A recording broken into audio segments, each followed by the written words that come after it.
they'd strap them to motorcycles parked on the side of the road, cars on the side of the road waiting for a U.S. convoy, dead animals, which there are a lot of those. They'd hang them from overpasses. They'd stand above with it tied to a string, so when you're driving by, they'd throw it off the edge. Just throw it down on the They did that a lot with grenades. They'd pull the pin and then they'd throw it over and it'd dangle there, and your gunner's sticking out of the hatch. And wow. So they were pretty creative. I'll give them that. So you were just kind of like having to jog around or jigsaw around all of these hazards, which you had to suspect that any one of them could have a bomb in them. That's right. So, yeah, crazy. Well, we'll go ahead and get started here, and we're going to do 14. Whenever Cerise is ready, you got us all set up with everything? Yeah, let me just turn the computer on.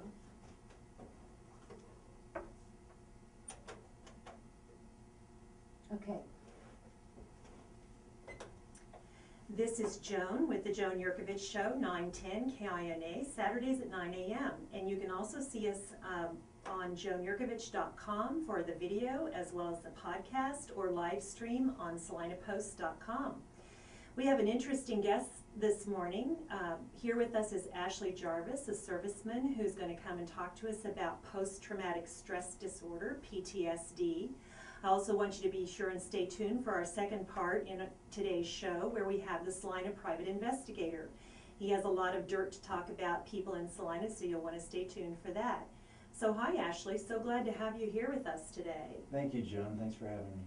Well, you're a brave soul, I have to say, for coming forward with this, because this is a topic so many people I've talked to are very, very interested in. Tell me, first of all, a little bit about the tours of duty that you've actually had. On our first tour, we escorted just high-ranking officials and dignitaries, etc. They would come into country over there, and then we would be in charge of their security around the Baghdad area and around the Baghdad International Airport area, and provide personal security for them while they went to their meetings, etc. And that was during the development of the Iraq's infrastructure. And how many months long was that first tour of yours? With the mobilization training and then the time in country and then the demobilization process, a total of about 15 to 16 months. And I think you mentioned Donald Rumsfeld was sometimes one of your dignitaries that you had to protect. And 4-star generals, 3-star generals, and a lot of congressional delegates, including representatives from Kansas, Nebraska, and other states as well. Right, so pretty important job that you had there. And also then you had a second tour, and tell me about that one as well. The second tour was a little dirtier job. We were convoy security. That one lasted, again, pre-mob and demob and boots on ground, about 14 Now what does that months. mean? What's that whatever you said? Pre-mobilization is the training you go through to get you ready for the job you're going to be performing. And then demobilization is going through the process of, well, trying to prevent PTSD, informing the troops of their different options as far as seeking help, and then also just finalizing paperwork for, insurance purposes and other things, making sure that all your vacation pay and all these other things are finalized before you go home, because they know once you get home, you're going to be very hard to reach. Oh, so that's interesting. So they actually set up a period of time toward the end of your tour for the demobilization process. That's so right. Where is that done? Is that done stateside or? They used to do it like for us, based out of Salina here. Our mobilization and demobilization site was Fort Riley, and then they figured out that there was a lot of family members traveling to Fort Riley to try and spend some time with their family members in uniform. And it was taken away from training, and so now they've started training elsewhere a lot of the times. So how did everybody feel about that? I mean, it's like, hey, I'm missing my wife and kids, why can't they come? But yeah, I suppose it served its purpose well. We got a lot of training, and we went down to Camp Shelby, Mississippi, and we think it's hot here in Salina. I can imagine. It's bad down there. So post-traumatic stress disorder is a type of anxiety disorder, and I know we talked a little bit in our pre-interview in my office about how they don't really know how some people can end up with that and some don't. And what's your take on that? What have you kind of seen with some of your buddies that, in your experience or some of the buddies you've seen coming back? Yeah, I would like to say, I mean, I'm not actually diagnosed with PTSD. Right, you But said yes, that like you to just me. said, I Mhm. do have friends who have severe cases, Mhm. and I think a lot of it just has to do with the things you see and whether you and how you deal with those things. And there's really no way to tell who's going to handle it better than others, and it's at no fault to the soldier. It's just Mhm. it's So pretty one much person unexplained can right see, now. yeah, one person can see the same thing as another, but they can have different reactions to what they're seeing or the incident that occurred. Exactly.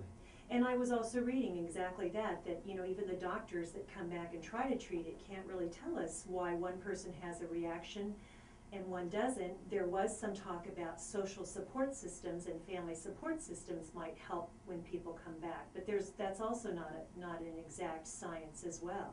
That's right. There's a lot of family members who are still there for their soldiers, support Right. them 100%. You know, and they're still struggling months, years later, and so it's important that the family members who are supporting their soldiers know that they're doing everything that they can do.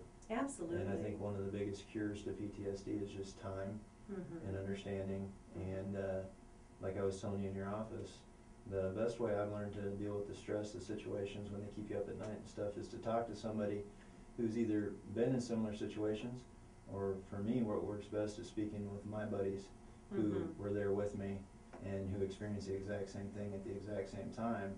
Right. And you get to talking about it, and it's amazing how much better you feel and how much better you sleep after, you know, something's bugging you, that you deal with it. So do you guys call each other at night? Because I'm assuming your buddies are all over the United States. Yeah, no, we never have. Mhm. Both my tours were actually based pretty much out of Kansas, even though there was Oh, other okay. people from other states Mhm. that joined in. Mhm. I've never called anybody late at night, but I have received a few phone calls from good friends of mine. And you were very happy to take those? Oh, of course. Of course. And of course, my wife Katie was very happy to pause the movie or whatever else, you know, or put my food in the refrigerator while I went outside and talked with them. Well, and you were telling me too how, you know, even though you can have childhood friends or your best friends growing up, there's a special friendship and a special bond that develops when you go through these experiences with someone else.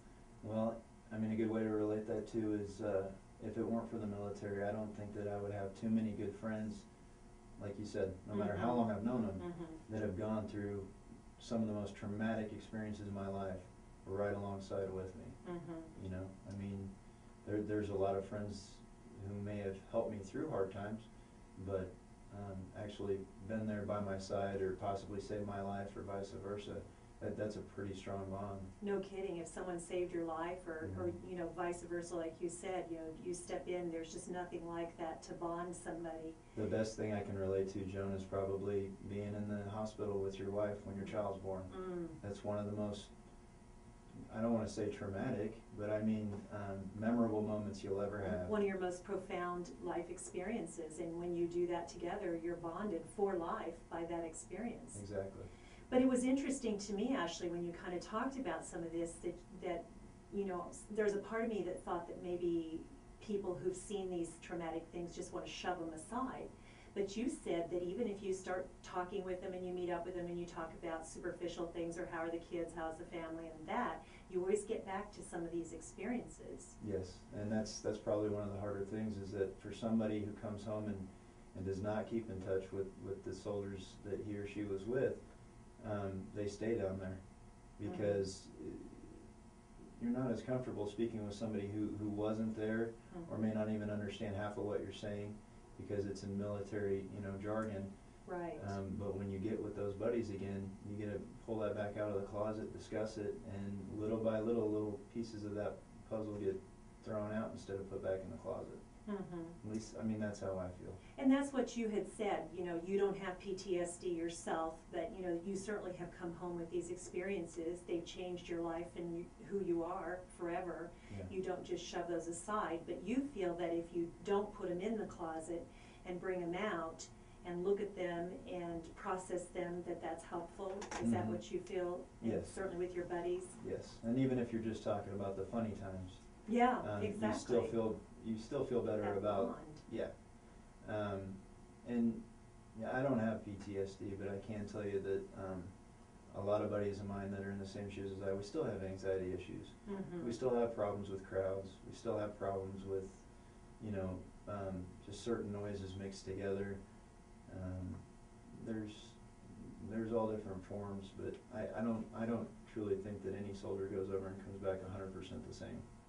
Right, because you have to be hyper vigilant, and so if you hear a loud noise, I know in talking to Dr. Susan Farmer, who's one of our psychiatrists in Salina, who works in Junction City with PTSD, she said the 4th of July is the worst holiday ever. It's funny you mentioned that. Katie wanted me to tell you about, because I spoke with her before I came on. She said you could tell her that this is the first 4th of July you feel like you actually are able to enjoy fireworks. Yes. And it was. This is my first year to ever actually go and buy fireworks.